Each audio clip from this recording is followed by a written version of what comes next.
Hello all, welcome, Cynthia here. Today I'm working on a layout with this photo, and the photo is a 8.5 by 11 or an A4 size photo. It's a photo of myself, my husband and our son. We went to the botanical gardens recently and they have this gorgeous huge brick wall.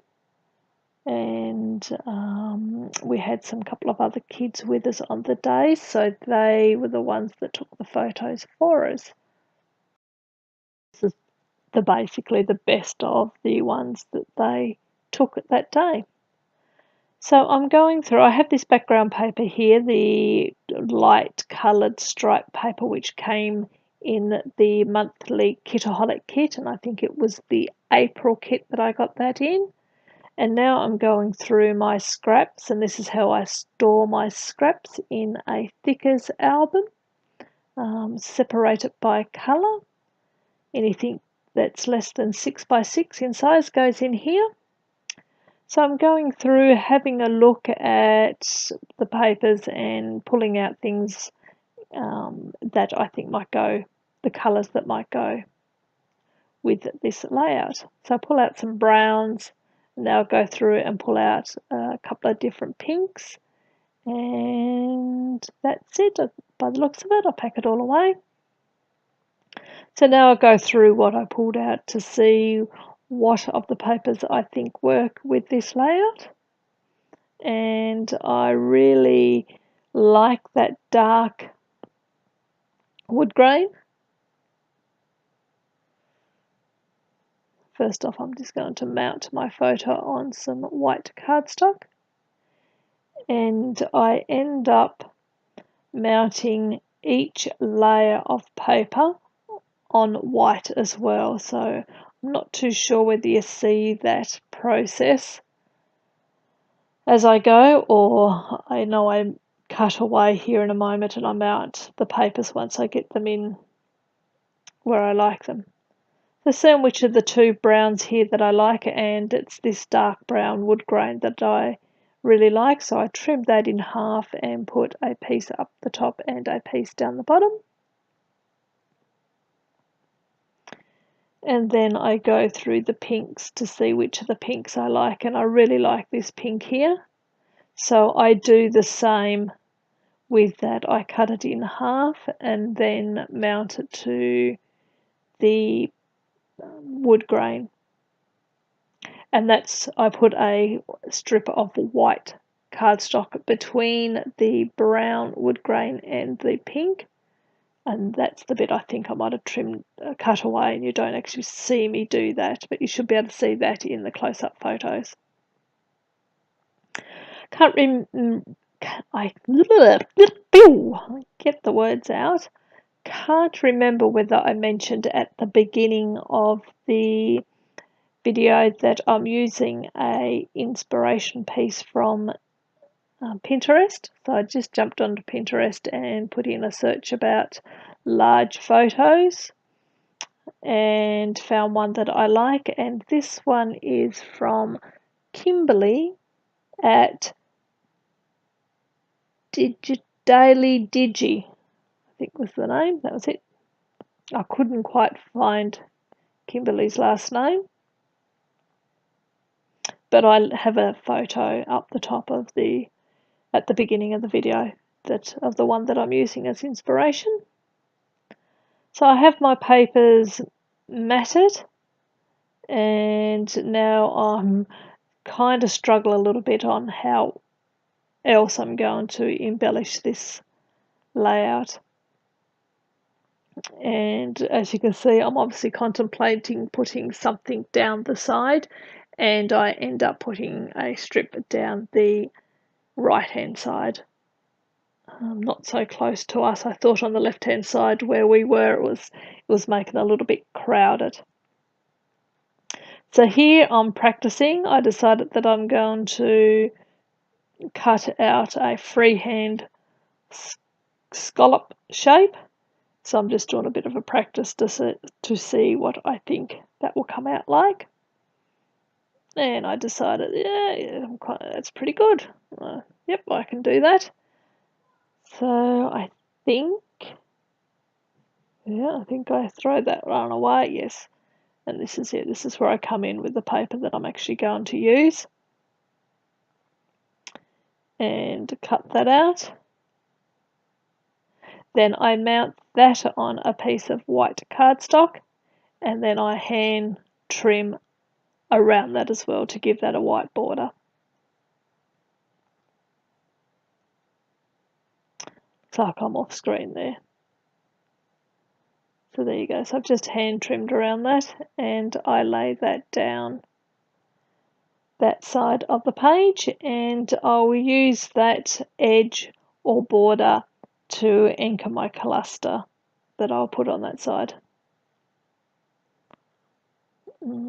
After I have a little bit of a there you go.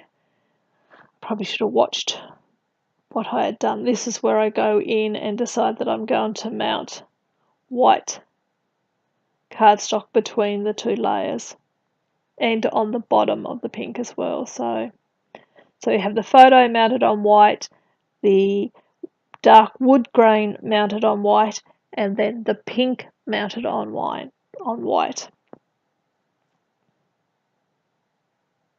If you don't know what I'm saying, because I'm not too sure what I'm saying, that's making sense there, have a look at the photos at the end. Hopefully you can see what I'm trying to say. So mount that down now. I go through my ephemera pack and have a look to see what I think might work. Thought about putting a tag up the top, and then I decided maybe I'll put the tag on the right hand side there. I'll throw all that away, decided that's not going to work for me. Think about putting a heart in there, but I don't think they work for me either, so they go away. Go into the pink container and see whether I can find anything that's pink that might work. And I start pulling out a few different things here. Decided that I quite like that ombre heart. I'm going to use that somehow. I think I cut away here in a moment. I go through the whole pink container and see what I can use. I pull out a couple of different things and then I fiddle around with them until I get them in a position that I like. So as you can see, I'm trying to make a cluster over in the right hand corner there. And I didn't have another pink ombre heart. This is where I remembered I had these frames that come in the kit for this month. And this frame says I Love Us. It's the frame from Amy Tangerine, I think they're from. Beautiful frames, beautiful gold foiled frames, but if you touch them, they seem to get your fingerprints on them or the grease or the stains off your finger and you just can't get them off, so that drives me batty a little bit. But as I was saying, I really like that ombre heart, and I don't have a heart like that, but I did have a tag that had the ombre effect in it. I think I'll pull it out here in a minute, and I just cut a heart out of that tag and repeated that element up the top. You can see that tag there. I just went past it, I come back to that tag. Why, I just seem to be shuffling through this. How's everyone been? You all been well? Have I managed to get a bit of scrapping done? Bit of art journaling, or I found a new art journal lady on YouTube the other night, so I've been binge watching her and getting all inspired. Only sort of in the recent months have I started art journaling, so I'm really enjoying doing that. So this is where I decide that I'm just going to trace around that shape and cut a heart out of that tag. Thought I might use the craft knife, as I may turn the card into a shaker pocket. That's what my thinking was, or a shaker. So I now work on the cluster at the top of the page. I decided it needs to have something just little up there to help balance it out. And once I do that, that's pretty much it. I put a tiny bit of journaling down on the bottom right as well on a couple of tags. But as I said, it's a very minimalistic page. I just let the photo do most of the work. And with a big photo like this, there's not a lot more you can do. That's it. I glue all that in place.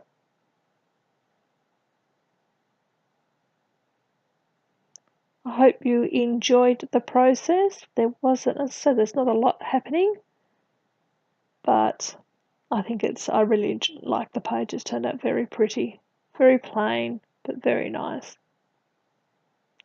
So thank you very much for watching. I hope you enjoyed, and if you did, give me a thumbs up. Otherwise, I will catch you next time. There it is, all done. Just showing you what it's all done, all laid down.